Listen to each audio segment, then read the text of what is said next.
Hello guys, स्वागत है आपका हमारे यूट्यूब चैनल वीरसा एकेडमी पर। आज के इस ट्यूटोरियल में आप लोग को बताएंगे कि कंप्यूटर स्किल टेस्ट में माइक्रोसॉफ्ट एक्सेल से किस तरह का क्वेश्चंस होते हैं और पूरा प्रैक्टिकली ये बताएंगे। ठीक है, उसके साथ में हम कुछ एक्स्ट्रा भी बताएंगे जिसमें आपको कोई परेशानी नहीं हो एग्ज़ाम में। ठीक है, तो आप लास्ट तक ज़रूर देखिए और ध्यान से बात को समझने की कोशिश कीजिए। तो चलिए इसको स्टार्ट करते हैं। ठीक है, सबसे पहले माइक्रोसॉफ्ट एक्सेल को ओपन करते हैं।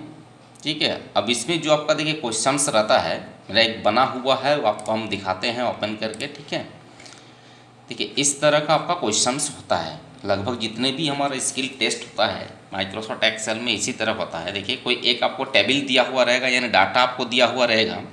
जैसे देखिए reproduce the following data in MS Excel sheet with centre alignment, यानी आपको कौन सा कमांड यूज करना है ये भी देगा। देखिए मेन पॉइंट आपको वही चीज़ को ध्यान देना है कि सेंटर अलाइनमेंट यूज करना है, बोल्ड होगा, ग्रिड लाइंस आउटसाइड बॉर्डर देना है और कैलकुलेशन करना है। इसके साथ में आपको ध्यान देना है कि कौन सा फॉन्ट हमको यूज करने के लिए बोला जा रहा है और कौन सा फॉन्ट साइज हमको रखना है। और कॉलम जो हेडिंग्स होगा या टेक्स्ट होगा या टेबल होगा, वो दोनों का अलग अलग फॉन्ट है, अलग अलग साइज है या एक ही है। जैसे इसमें हम आपको सारा चीज़ ये पूरा क्लियर हम बता देंगे। जैसे इसके अनुसार जैसे आपका देखिए यहाँ सीट 2 में इस तरह का होना चाहिए। ठीक है, तो ये चीज़ जो है ये इस तरह का जो हम काम करेंगे माइक्रोसॉफ्ट एक्सेल में, और उसके साथ में देखिए ग्राफ्स भी है। ठीक है, तो ये सारा चीज़ जो कैलकुलेशन है, सारा फार्मूला वगैरह सब हम आपको बताएंगे इसी में। तो चलिए देखिए सबसे पहले क्या करना है, जो आपका डाटा दिया हुआ है फॉर्मेट आपको दिया हुआ रहेगा, जैसा दिया हुआ है सेम वैसा ही आपको टाइप पहले कर लेना है। ठीक है, टाइप करने समय देखिए एक चीज़ आप ध्यान दीजिएगा। जैसे मान लीजिए हमारा expenditure on medical benefits and cash benefits during the period ये दिया हुआ है। ठीक है, एक हेडिंग है, कॉलम का हेडिंग या 1 2 3 नंबरिंग किया हुआ है। उसके देखिए हेयर दिया, यहाँ है मेडिकल बेनिफिट्स। देखिए आपको जैसे ज़्यादा लिखा हुआ है तो आपको हर कॉलम में पूरा ठो ही लिखना है। ठीक है, ये ध्यान दीजिएगा, जितना है अलग अलग आपको नहीं करना है, एक ही सेल में। ठीक है, देखिए एक चीज़ ध्यान दीजिएगा, ये जो एक एक ठो बॉक्स होता है ना एक्सेल में, ये हम लोग एक एक सेल बोलते हैं। ठीक है, तो एक सेल में आपको एक हेडिंग्स में जो भी लिखना है, जैसे यहाँ पर है मेडिकल बेनिफिट्स एक्सपेंडिचर, वो लिख दिए। दूसरा में है आपका कैश बेनिफिट एक्सपेंडिचर, वो लिख दिए। तीसरा में है टोटल एक्सपेंडिचर, फोर्थ नंबर में, चौथा में आपका है टोटल एक्सपेंडिचर। फिर फिफ्थ में है difference between medical benefits and cash benefits expenditure, और सिक्स में है आपका percentage of medical benefits expenditure to total expenditure. ठीक है, यानी ये तीन चीज़ हमारा डाटा दिया हुआ है। ईयर है, मेडिकल बेनिफिट्स का एक्सपेंस दिया हुआ है और यहाँ कैश बेनिफिट का एक्सपेंस दिया हुआ है। इसका टोटल एक्सपेंडिचर हमको कैलकुलेट करना है। ठीक है, अब इसमें देखिए सबसे पहला काम क्या है, all headings of each column should be in bold, यानी जितना भी हमारा हेडिंग्स है सारा क्या बोल रहा है कि बोल्ड होना चाहिए। तो चलिए हम इस सारा को सिलेक्ट करते हैं और यहाँ से हम बोल्ड करते हैं। ठीक है, हो सकता है आपको ये कभी इटालिक के लिए हो या कभी अंडरलाइन भी बोला होगा, तो इसमें आपको क्लिक कर देना है। ठीक है, इसके बाद देखिए जो हमारा फॉर्मेट होगा इसमें देखिए जैसे ये एक ही सेल के अंदर मल्टीपल्स लाइंस में लिखा हुआ है, सेम हमको क्या करना है, इसको सिलेक्ट कर लेना है और सिलेक्ट करके कमांड्स होता है यहाँ पर अलाइनमेंट ग्रुप में होम टैब के अंदर में। ठीक है, रैप टेक्स्ट क्लिक कर दीजिएगा, हो जाएगा। अब इसमें से किसी कॉलम का अगर हमको चौड़ाई बढ़ाना हो या घटाना हो, देखिए कॉलम का जो नेम है जैसे ABCD, ये कॉलम का नेम है, 1 2 3 रो का नंबर है। इसमें आप कहीं भी आप इसे पकड़ के आप इसको बढ़ा सकते हैं, यानी ड्रैग करके कर सकते हैं। ठीक है, तो ये अपने अनुसार हम कर लिए। हो सकता है कि ये जैसे आपको ऊपर में अभी लिखा हुआ दिख रहा है, कभी ये बटन में भी हो सकता है। ठीक है, ये अलाइनमेंट है। ठीक है, जैसे अलाइनमेंट हमको यूज करना है सेंटर, तो ये भी हमारा सेंटर होगा, ये भी हमारा सेंटर होगा, यानी वो सेल के बीच में लिखा हुआ हो। जो डाटा दिया हुआ ये हमारा लिखा हुआ है। अब दूसरा देखिए क्या है, calculate the total of medical benefit expenditure and cash benefit expenditure formula को यूज करके, यानी ये हमको करना क्या है, ये दोनों को ऐड करना है, यहाँ लिखना है। आपको देखिए समय बचाते हुए भी आपको ये काम करना है। कोई भी कैलकुलेशन कीजिए इक्वल साइन से स्टार्ट करना है, और ये जो आपका नंबर्स है यानी अमाउंट है इसको नहीं लिखना है, ये कौन सा कॉलम में है और कौन सा सेल में ये लिखना है। अगर आप टाइप करेंगे तो डायरेक्ट B7 लिख सकते हैं। समय अगर आपको बचाना है, इक्वल साइन देने के बाद इसमें आप क्लिक कर दीजिए, सेल का एड्रेस अपने आएगा। फिर जोड़ना है आपको प्लस साइन दीजिए, और जोड़ना किसको है, कैश बेनिफिट एक्सपेंडिचर इसको, और फिर इंटर कर दीजिए। ठीक है, एक रो का पहले आपको कैलकुलेट करना है, डिफरेंस निकालना है इसी दोनों का। यहाँ भी वैसे इक्वल टू ये क्लिक कर दिए, यानी B7 माइनस दीजिए और ये हो गया आपका C7। फिर इंटर कर दीजिए, आ गया। अब ये percentage of medical benefits expenditure to total expenditure, अब यहाँ क्या करना है देखिए, इक्वल टू जो आपको मेडिकल ये है और उसको आपको डिवाइडेड करना है, यानी स्लेस देके किसके ऊपर करना है, टोटल एक्सपेंडिचर के ऊपर, ठीक है। और इंटर कर दीजिए, यहाँ देखिए आ गया।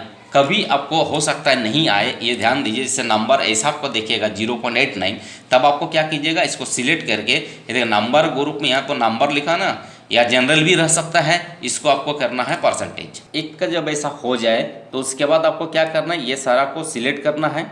सिलेक्ट करके देखिए यहाँ नीचे जहाँ तक आपको कैलकुलेट करना है वहाँ तक सिलेक्ट कीजिए, और अगर आप कमांड से करना चाहेंगे तो देखिए आप फिल है उसके अंदर है डाउन, यहाँ क्लिक कर दीजिएगा तो सारा ऑटोमेटिक आपका कैलकुलेट हो जाएगा। अगर ऐसा नहीं करना चाहेंगे, समय बचाना है, याद रखिए और ध्यान दीजिए बात को, एक रो का आपको कैलकुलेट कर लेना है। उसके बाद इस तरह से आपको सिलेक्ट कीजिए जहाँ तक करना है कैलकुलेट, और कीबोर्ड से कंट्रोल और डी प्रेस कर दीजिए, डायरेक्ट आपका कैलकुलेशन हो जाएगा, ठीक है। अब ये देखिए सारा कैलकुलेट करने के बाद फिर आपको क्या क्या चीज़ का जरूरत पड़ेगा। देखिए एक हमको क्या करना है, insert a column chart 2D clustered column, ये हमको एक कॉलम चार्ट बनाना है, यानी हमको ग्राफ बनाना है। अब क्या करेंगे, जितना हेडिंग्स है ये सब हेडिंग्स को सिलेक्ट करेंगे। सिलेक्ट करने के बाद इंसर्ट टैब में जाएंगे, यहाँ पर देखिए है कॉलम, ये चार्ट ग्रुप में कॉलम है। अब कॉलम में देखिए यहाँ 2D कॉलम, तो 2D कॉलम में हमको क्या है, यहाँ पहला वाला में आप टेक कीजिएगा, देखिए यहाँ पर है आपका क्लस्टर्ड कॉलम, क्लिक कर दीजिए, ये आपको ग्राफ अपने आप बनेगा। इसको अगर आप रिसाइज करना चाहेंगे, ऐसे कोना से आप छोटा बड़ा करके कर सकते हैं, इसको पकड़ के जहाँ रखना है यहाँ पर रख सकते हैं। इसके बाद आपको क्या क्या जरूरत पड़ सकता है, पेपर का साइज आपको सेट करना पड़ सकता है, ये रहेगा आपको पेज लेआउट में। पेज लेआउट में देखिए पेज सेटअप ग्रुप है, उसके अंदर साइज है, साइज आपको जो बोला है, ठीक है। अगर A4 है तो A4 लेना है, लेटर साइज, लीगल साइज, ठीक है, जो साइज बोला है बोलेगा क्वेश्चन में वो आपको साइज यहाँ ले लेना है। ओरिएंटेशन, पोर्ट्रेट और लैंडस्केप, ये दो ही होता है, यानी लंबाई में और चौड़ाई में। अगर लैंडस्केप में है तो उसको लैंडस्केप में कीजिए। मार्जिन भी आपको बोलेगा सेट करने, और मार्जिन भी देखिएगा ऐसे ही लिखा हुआ रहेगा, वाइड में, नैरो, नॉर्मल, ठीक है। तो उस समय आपको जैसे नैरो करना है तो नैरो में क्लिक कर दीजिए तो आपको सेट हो गया। उसके बाद फिर आपका क्या रहता है, जैसे आप अगर व्यू में जाएंगे तो यहाँ बोलेगा आपको कि पेज लेआउट व्यू में आपका दिखना चाहिए, पेज लेआउट व्यू में दिखना चाहिए। और जो लिखा हुआ है देखिए, अब ये ग्राफ जो है, ये ग्राफ हमको इसी पेज के नीचे हमको लेके आना है, तो आप इसको पकड़ के मूव कर सकते हैं, ठीक है। कहीं भी आप इसको अगर मूव करना है मूव कर सकते हैं। अब यहाँ पर है इतना दूर का जो आपको है, ये हमको सिलेक्ट करके इसको बीच में कर देना है। जितना दूर लिखा हुआ है सिलेक्ट किए, होम टैब में जाइए, मार्जिन सेंटर में क्लिक कर दीजिए। फॉन्ट साइज आपको जो बोला गया है, जितना पॉइंट में 16, 14, 12 जो पॉइंट होगा उस पॉइंट में आपको क्लिक कर देना है। और उसके बाद क्या करना, आपको इसमें बॉर्डर्स देना है, बॉर्डर्स देना है, यानी जितना दूर आपको बॉर्डर्स देना है देखिए उतना दूर आपको सिलेक्ट कर लेना है। सिलेक्ट करके यहाँ बॉर्डर्स में जाइए और यहाँ पर देखिए ऑल बॉर्डर्स में क्लिक कीजिए, आपको ऐसा बॉर्डर्स आ जाएगा। इसको भी सेंटर करना है, सिलेक्ट कीजिए, अलाइनमेंट सेंटर कर दीजिए, सेंटर हो जाएगा, ठीक है। इसके अलावा कभी ऐसा भी होगा कि जो आपको फॉर्मेटिंग करना हो, जैसे ये सेल का फिल करना है तो यहाँ पर देखिए, यहाँ से आप फिल के लिए फिल कर सकते हैं कोई भी आप कलर्स।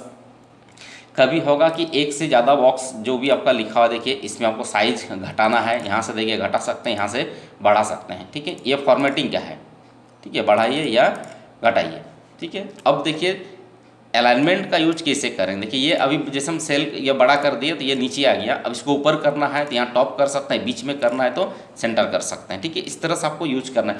फॉन्ट का आएगा, फॉन्ट आपको कौन सा यूज करना है, यहाँ क्लिक कीजिए और जो यहाँ पर आपको फॉन्ट का नाम होगा वो फॉन्ट का नाम को डायरेक्ट टाइप कर दीजिए, या तो यहाँ पर क्लिक कर लीजिए, वो हो जाएगा। कभी ऐसा होगा आपको कि साइज जो आपको देखिएगा, कभी ऐसा होगा देखिए यहाँ 11, 12, 14, 16, 18, 20 है और आपको यहाँ दिया गया है कि 15 पॉइंट में करना है, यानी नहीं है यहाँ पर, तब आप क्या कीजिएगा, सिलेक्ट करने के बाद ये फॉन्ट साइज को सिलेक्ट कीजिए और डायरेक्ट आप यहाँ पर टाइप कर दीजिए जितना आपको चाहिए और इंटर कर दीजिए, ठीक है। अब उसके बाद देखिए क्या करना है, ये पहला जो यहाँ पर था, ये देखिए जैसे हम यहाँ बना दिए, आपको रोल नंबर, नेम जो भी आपको लिखना है ये टॉप में लिख लेना है और ये सारा चीज़ देखिए इस तरह से आपको कर लेना है। साइज आपको जैसा चाहिए वैसा दे देना है और उसके बाद इस फाइल को आपको सेव करना है, ठीक है। तो सेव कैसे कीजिएगा, जैसे यहाँ से आप जाइएगा, कहाँ ऑफिस बटन या फाइल मेनू रहेगा, वहाँ से जाना है सेव में। अगर कीबोर्ड से कीजिएगा तो कंट्रोल और एस प्रेस कीजिएगा तो आपको सेव का डायलॉग बॉक्स आ जाएगा, ठीक है। यानी यहाँ सेव में गए और फाइल का नाम आएगा, फाइल का नाम ये मेरा सेव किया हुआ इसीलिए नहीं आ रहा है। चलिए इसको हम सेवेज में जाकर आपको दिखाते हैं। अब यहाँ पर देखिए आ गया। अब कभी ऐसा होगा कि आपको डेस्कटॉप में आपको टाइप करना है, यहाँ देखिए डेस्कटॉप ही है, तो डेस्कटॉप में आपको फाइल का नाम आपको कौन सा देना है, जो आपको रोल नंबर होगा वो रोल नंबर आपको देना है, जो भी आपका देखिए रोल नंबर होगा। और क्वेश्चन का जो ये है, जैसे मान लीजिए ये अगर हमारा पार्ट सी का है तो यहाँ पर आपको लिख देना है पार्ट सी, और उसके बाद यहाँ सेव में क्लिक कर दीजिएगा तो फाइल आपका सेव हो जाएगा।